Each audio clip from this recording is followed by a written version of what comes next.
بسم اللہ الرحمن الرحیم۔ السلام علیکم ورحمۃ اللہ وبرکاتہ۔ میں خضر حیات مدینہ منورہ سے یہ ویڈیو بنا رہا ہوں۔ اللہ تعالیٰ سے دعا ہے اللہ پاک آپ سب کو خوش رکھے۔ امید ہے آپ ٹھیک ہوں گے، اور اللہ پاک سے دعا ہے میرے مسلمان بہن بھائی جہاں بھی رہتے ہیں اللہ پاک سب کی حفاظت فرمائے، سب کے پریشانی دور فرمائے، آمین ثم آمین۔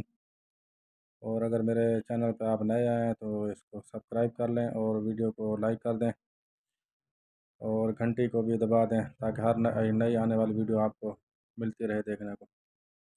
آج جس مسجد کی میں آپ کو زیارت کروا رہا ہوں، یہ اس مسجد کا نام ہے مسجد الاجابہ۔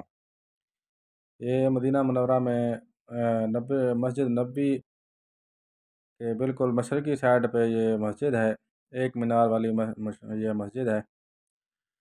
تو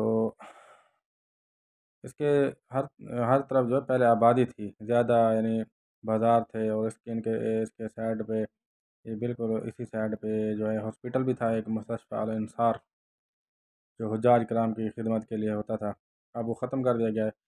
یہ وہ مسجد ہے، اس کی تاریخ کچھ اس طرح سے ہے کہ نبی کریم صلی اللہ علیہ وسلم نے آ کے اس مسجد کی مقام پر قیام فرمایا۔ آپ صلی اللہ علیہ وسلم نے نفل بھی پڑھے اور اللہ پاک سے دعا مانگی، اور آپ صلی اللہ علیہ وسلم نے جو دعائیں مانگی تین، وہ آپ کو میں بتاتا ہوں۔ دعائیں کچھ اس طرح سے تھیں کہ پہلی دعا نبی کریم صلی اللہ علیہ وسلم نے جو مانگی کہ اے اللہ میں اپنی امت کی شفاعت پر فرماؤں، مجھے اللہ پاک نے قیامت کے دن جو ہے نا مجھے میری امت کو شفاعت کرنا۔ اب یہ مسجد کو میرے لیے جائے ماشاء اللہ، اس میں تلاجہ فرج بھی لگا ہوا ہے، آپ مسجد دیکھتے جائیں، میں آپ کو تفصیل بتاتا جاتا ہوں۔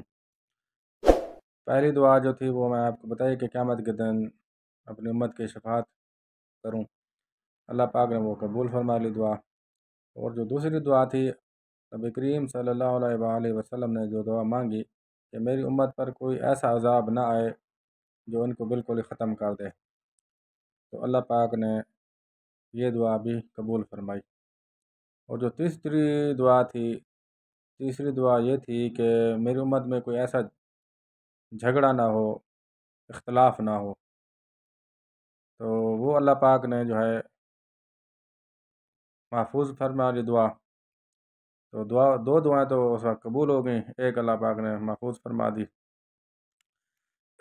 تو یہ اختلاف تو امت میں رہے گا قیامت تک، اس بات سے پتہ چلتا ہے، اس لیے کوشش کریں ایک دوسرے کو جو ہے نا برداشت کریں، کوئی بھی کسی بھی فرقے کا ہو، مسلمان جو کلمہ پڑھنے والا سب کا جو ہے نا عزت سے پیش ہیں، سب سے محبت رکھیں دل میں، سب کے لیے دعائیں کریں اور کسی کی بے عزتی نہ کریں۔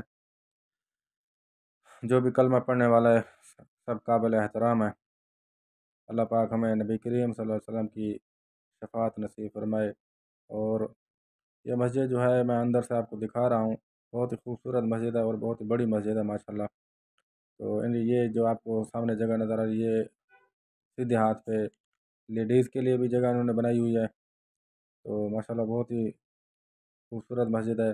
باہر سے بھی میں نے آپ کو دکھایا، یہ مسجد نبی کے بالکل ہی مشرقی سائڈ پہ ہے۔ جنت البقیہ کا جو مشرقی سائڈ ہے، اگر آپ جنت البقیہ کے کونے پہ کھڑے ہوں تو مشرق والی سائڈ پہ، تو یہ مسجد جو ہے نا الٹے ہاتھ پہ آپ کو نظر آتی ہے، اتنا ساتھ ہی ہے، اتنا دور نہیں ہے۔ تو خیر، اگر اللہ پاک آپ کو موقع دے مدینہ منورہ آنے کا، میری دعا ہے اللہ پاک آپ سب کو زیارت نصیب فرمائے مکہ مکرمہ کی اور مدینہ منورہ کی۔ اگر آپ آئیں تو اس مسجد میں آئیں، 2 رکعت نفل بھی پڑھیں اور دعا بھی مانگیں، کیونکہ نبی کریم صلی اللہ علیہ وسلم نے بھی دعا مانگی ہے۔ تو بہت ہی جو ہے بابرکت یہ مقام ہے جہاں کہ نبی کریم صلی اللہ علیہ وسلم کے قدم مبارک لگے ہوں۔ میری خوش نصیبی کہ میں مدینہ منورہ میں رہتا ہوں، اور الحمدللہ میں آپ سب کے لیے دعائیں کرتا ہوں، آپ بھی مجھے دعاؤں میں یاد رکھیں، اور میرے جو ہے انشاءاللہ اور بھی میں زیارتوں کی ویڈیو آپ کو دکھاتا رہوں گا۔ تو کوشش کیا کریں ویڈیو پوری دیکھا کریں، اور لائک ضرور کر دیا کریں ویڈیو کو۔ تو میری دعا ہے اللہ پاک آپ سب کے پریشانیاں دور فرمائے، اور جو بیمار ہیں اللہ پاک ان کو صحت کاملہ عطا فرمائے۔ اور جو میرے بہن بھائی مجھے دعاؤں کے لیے کہتے ہیں، میں سب کے لیے دعا مانگتا ہوں الحمدللہ، اور نام لے کے دعا مانگتا ہوں۔ اب آپ کو پتہ ہے ویڈیو میں اگر سب کے نام لینے میں پڑ جاؤں تو لینے لگ جاؤں نام، تو میرے خیال سے تقریباً آدھے گھنٹے کی ویڈیو بنے گی، تب بھی پورے نہیں ہوں گے۔ تو سب کے لیے دعا مانگتا ہوں اللہ پاک مجھ جیسے گناہ گار کی دعائیں قبول فرمائے۔ تو کوشش کیا کریں ایک دوسرے کے ساتھ تعاون کریں، اور مجھے بھی دعاؤں میں یاد رکھیں۔ تو نماز کی پابندی کریں، درود شریف کی بھی کثرت کریں، اور استغفار زیادہ سے زیادہ پڑھیں۔ اللہ تعالیٰ ہم سب کو عمل کی توفیق عطا فرمائے۔ السلام علیکم ورحمۃ اللہ وبرکاتہ۔